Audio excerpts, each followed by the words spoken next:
Hello BookTube, my name is Elizabeth. Welcome back to my channel, Bookas and Books. This is, as you probably know, my April wrap-up and TBR check-in. I say you probably know because I suppose that is the title I will write for the video. So I will start with the wrap-up. In April, I read 19 books. However, I don't think this video will be very long. 19 books. 5 of them were picture books for the Picture This Readathon, and I've already made a video about that, so I will not repeat what I said. And then there was another book that wasn't quite a book. It was a book of photographs of Paris, and I found it on Scribd. I've already forgotten the title, so I will write it in the description box below. It was just photographs, so there's almost no text in it. It was easy read. I don't know if I can call it reading, but it was just a fun little vicarious trip to Paris, and I have nothing more to say about that book. So that brings us to 13 books. Of the 13 books, adult books, regular books that I've read, 6 were for the BookTube prize. I cannot say anything about them. I can only say that the reason I managed to read all 6 books in a single month is that none of them was over 300 pages. The longest was 292 pages. I've never seen that for the BookTube prize. That made it an easy round to read, but not necessarily easy to rank. But anyway, I cannot talk about this, so that is it. So that leaves us with 7 books, and I have them all with me. But I will not talk about all 7 books, except to say that I won't talk about them. So one of them is Northanger Abbey by Jane Austen. It's a reread. I had read it for the first time 15 years ago, I think, and I decided to reread it because I want to make an official ranking of Jane Austen's novels for Jane Austen July. So I will keep my impression to myself and not talk about it for another couple of months. And then at the beginning of the month, I was still a bit on, I was still in need of a Bridgerton fix. After having seen the 2nd series on Netflix, I was in need of Bridgertons, so I reread the 3rd book. This one is Benedict's story, and I read for the first time the 5th book, which is the story of Eloise. And the only thing that I have to say about it is that I am wondering how the TV show will manage to set the story of Eloise. How they will manage to square the story of Eloise in this book and the character that they have created, because the character of Eloise in the book and the one in the TV series is not quite the same. There's a rather large gap. The character created for TV is more progressive, more feminist, and more everything than in the book. So I am wondering how they will manage to make the two fit. But that is a question for 3 or 4 or 5 years down the line, so I have nothing else to say about this book. So that leaves us with 4 books that I actually have things to say about. So there are 2 novels and 2 nonfiction, and I will start with the novels, and I will leave timestamps in the description box below. If you want to go straight to the nonfiction or straight to the TBR check-in, you can go straight to what you like. So the novels. The first one I read was Eden Robinson, Trickster Drift. This is the 2nd volume in her Trickster trilogy. The first one is Son of a Trickster. In the first one, we follow Jared, who is a teenager. I think, if I remember well, he's 16 years old in the first book, and he lives in what can be called a broken family. He is raised by his mother, who is living with a man who is not particularly recommendable, and his mother is not either living a particularly recommendable lifestyle. It's a party house with a lot of drugs, a lot of alcohol, a lot of people you don't really know who spend the night and that you find out pass out drunk the next morning. A lot of weird things are happening in that house. I should probably mention, though you probably guessed, that Jared, our character, is indigenous. He is not living on the reserve, if I remember well. I read the first book a couple of years ago, so it's a bit vague in my memory, the exact details. But at the end of the first book, we find Jared, who is really mature for his age. He himself had addiction problems with alcohol and with drugs, and he decides to get clean. So at the beginning of the second book, we find him in Vancouver. He wants to finish his high school. He is trying very hard to remain sober, and he's living with his aunt. Now, what I did not mention was the magical aspect, I guess. The supernatural, perhaps it would be best. In the first book, we see glimpses of it. There's not a lot of it until the end, but there is. It's not magical realism, because in magical realism, the characters don't notice the magic. For example, if it rains for 400 years, it just rains for 400 years and nobody notices that it's not normal. In this book, Jared in particular is very aware of what is magic and what is not magic. And in the second book, it is very, very present. We have ghosts, we have spirits, we have parallel worlds of dolphin people and floating heads and koi wolves, and a whole bunch of things are going on magic-wise. And Jared becomes very aware of that, even though in the second book, he's sort of ambivalent. In the first book, he didn't want to have anything to do with it, and then in the second book, he's sort of ambivalent. And we sort of, we accompany Jared with in his journey with all this magic that is going on around him, with all this supernatural events going on around him. Now, as I said, this is not quite magic realism, because he's perfectly aware that there's magical stuff going on. But at the same time, it's not a fantasy either, because it's not about spells, and it's not about I don't know, elves or orcs or things like that.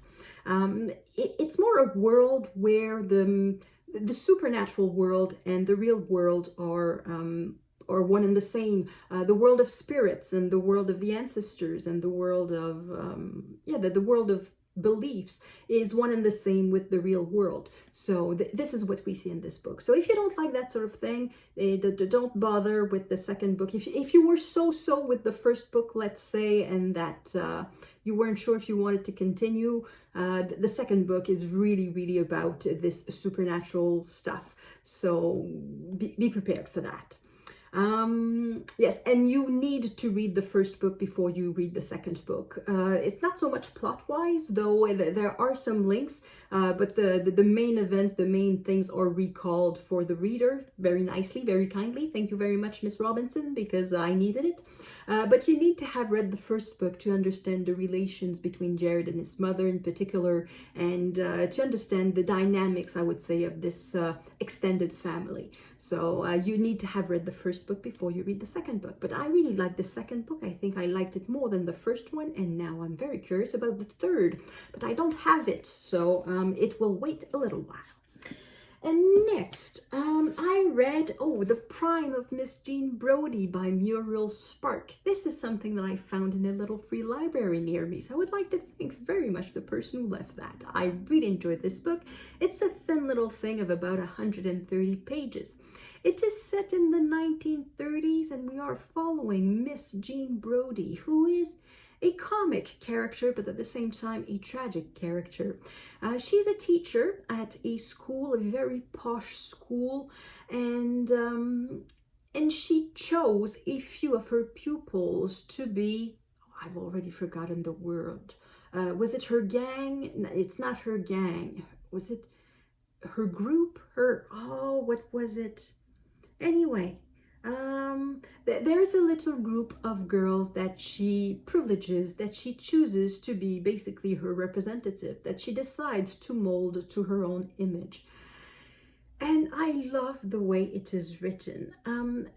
It is not narrated in a linear way. There are tons of flash forwards and flashbacks, but they are not, they are one or two sentences, and they are sort of give you a glimpse of what's about to happen. They tease you, they taunt you, and I really love that type of narration that is not just in a straight line. And I love the tone. It was very funny and at the same time a bit sad. I love this. This is really good, and if you like yeah, there's something very British about it. It is set in Edinburgh, and there's something very British 1930s about it. Even though it was written in the 1960s, it is set in the 1930s, and yeah, I just absolutely loved it. This was really fun. And now the two nonfiction. The first nonfiction that I finished was The Fabric of Civilization, How Textiles Made the World by Virginia Postrel. I liked this book, but it suffers from false advertising. The subtitle and the summary at the back led me to believe that I would read a history of the world from, well, not the point of view, but based on textile, the role that textile played in the history of the world.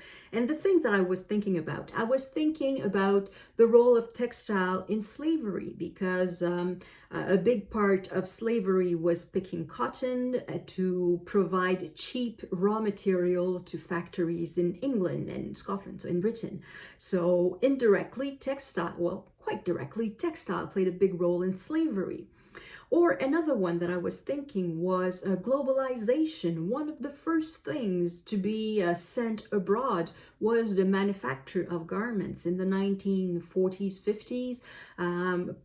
A lot of it was, a lot of garments were made in North America or Europe, and quite quickly it became, the manufacture was sent to China, to South Korea, and now even today South Korea is too expensive for the clothing industry, and now they are looking for new places for cheap fabrication of clothing, so India, Bangladesh, the Philippines.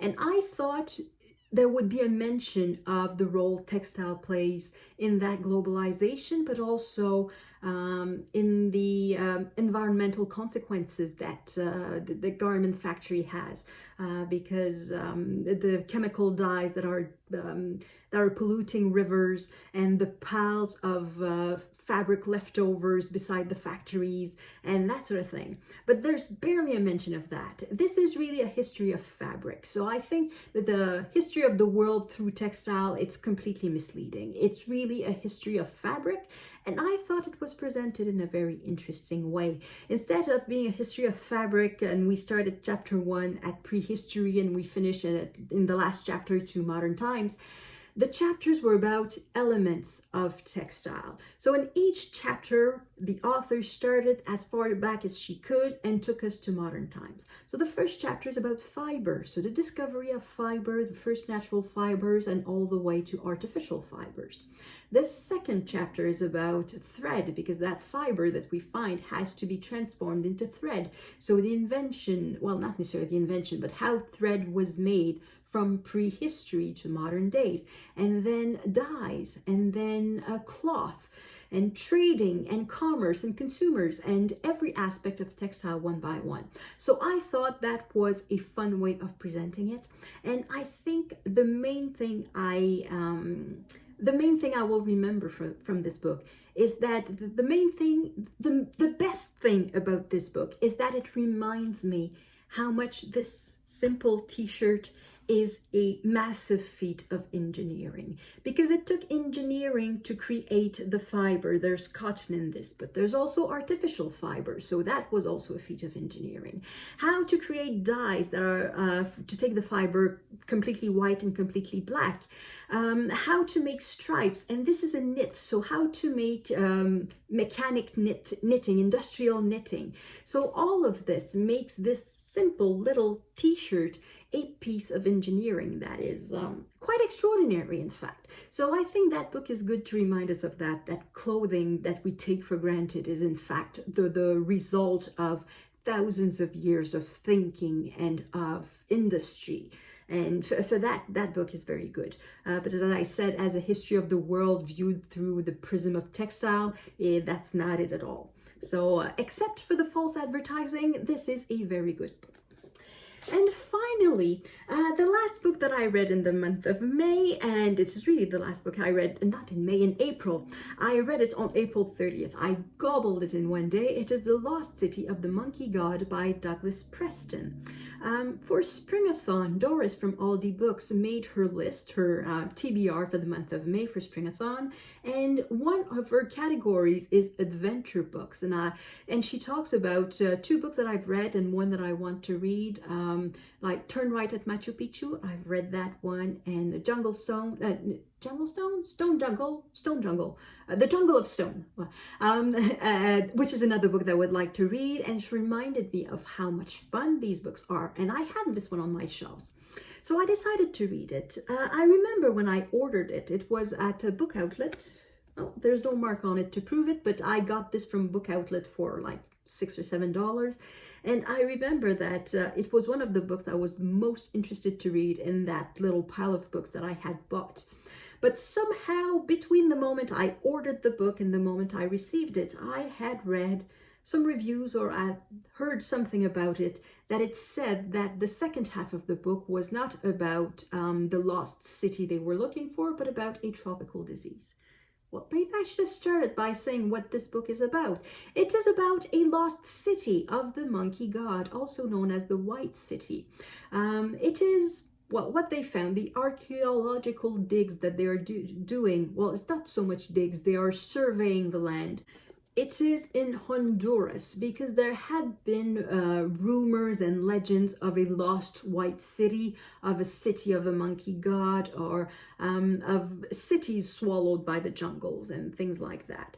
So in this book, the author, he is a writer for the National Geographic, and he is invited to take part on an expedition which will use technology to find cities hidden under jungles. And one of them is, well, they find more than one, or potentially more than one. And so this is the story of how they find that city and what they find, and the jungle expedition to find the city, the lost city of the monkey god in Honduras. And what was I saying? Oh, I was saying that I had heard that the entire second half of the book was about a tropical disease. It's not quite true. There is something about a tropical disease, but it's not the entire second half. It starts at page 230 out of 300. So it's the last 60 pages, 60, 70 pages. So it's about 20-25% of the book. And it's not all it's not every page from that point on that is about the disease. There's also stuff about the archaeology that they find and the second expedition, and so it's not at all what I thought it would be. For a good, it's a good thing. So it's really about the archaeological dig and about the expedition and trying to find this city, and it's also about the origin of this myth.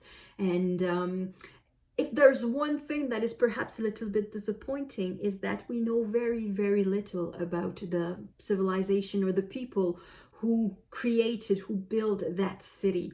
They are not Mayas. Apparently, they came more from the south, and the Mayas would be more to the north of that particular location. And we basically don't know much about them, if anything at all, probably because it's just been discovered. So this book is from 2017 and the expedition was made in 2015. So it's still very early days after the discovery. Yeah, I guess we still don't know everything there is to know about the people who built the city, and I would like to know more. So as I said, I gobbled this book in one day. It was just that good. I really loved it. And the bits about the tropical disease are super interesting too. There's a concluding chapter that talks about one of the reasons that this civilization probably died, why the cities were abandoned. And one probable cause is the arrival of European diseases such as smallpox and pneumonia and tuberculosis and a whole bunch of other diseases that probably took down up to 90% of the population. So when population dies in such high number, it's a whole civilization that dies. So the ending chapter was about pandemics. It was about diseases traveling at lightning speed. And yeah, there's even a mention of Dr. Anthony Fauci. In 2017, I wouldn't have noticed the name, but of course now I do notice the name, because yes, we have experienced this pandemic that is traveling worldwide at extraordinary speed. So anyway, all of this to say, I really liked this book. So this was very good. And now I want to read more adventure books. It sort of reminded me how much fun they were.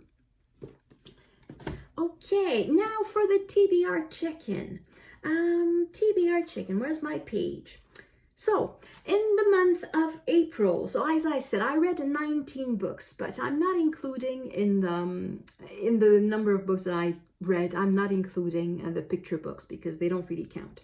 So I'm just including the 13 real books that I've read. And of these 13, 9 were from the TBR. So 9 were books that I had acquired and had not read them yet. And 4 were from the library or Scribd or some other source like that. I bought 11 books, so 11 books were added to my TBR. So that's minus 9 plus 11, and I removed, like, I did not take any out, and so that's when I just go through my TBR and realize that, oh no, I'm not going to read that. I'm not going to hang on to that book. So it's basically an unhaul of an unread book. So that was 0. So the differential is plus 2, and I now have 148 unread books, approximately, because my first count of 150 at the beginning is not that precise.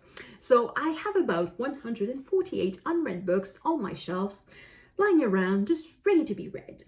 And oh yeah, a bit earlier, after having acquired the last of the 11 books, I said that I would go on a 10-book challenge. Read 10 of my own books before I acquire any other book. So far, I'm doing well. I have read 6 of these books, 6 out of 10. I sort of picked my moment to start the challenge because I knew I would have to read 2 books for the BookTube prize, and I was in the middle of 2 other books that I had like 100 or 150 pages left to read. So I knew I would get an easy 4 books before the end of the month. Plus, I had an eye on the Prime of Miss Jean Brodie, which I knew was short, so I knew I would have at least 5 books read before the end of the month, and I added the Lost City of the Monkey God, so that's 6. So I just have 4 more of my own books to read before I'm allowed to acquire another book. However, these 4 books might take a little bit of time, because now for all the readathons for the month of May, quite a few are library books, so I have, so maybe I should hold on.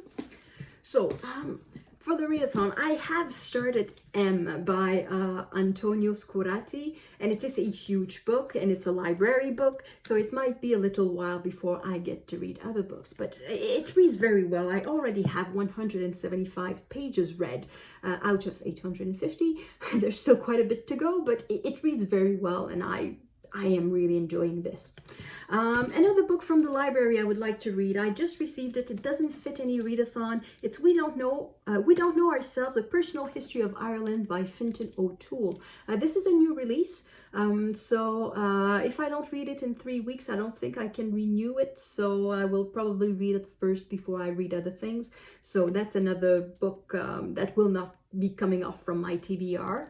However, I have already started this one. It's the shortest of the 5 memoirs, or the 4 memoirs that came in the box. It's a box of 5 books that I bought for $12, and it's the shortest one, and I decided to read it because it fits me of the moderns. So there's this one that will probably be the 7th out of 10 books for my 10-book challenge. But the other 3, it may be a little while before I read them, so I don't think I will be allowed to buy books before the end of May. But so far, I'm doing great. I think I'm happy. I am able to control my buying urges or my acquiring urges because I include little free libraries in there. I'm not allowed to bring back any books. So I'm doing great. So a little pat on the shoulder, well done, keep going. So, yes, that's it for this video. So I showed you what I read in April, I showed you the TBR balance, and I talked a bit about what I'm reading right now. And yeah, so that is it. Thank you everyone for watching. I will see you in the next video. À la prochaine!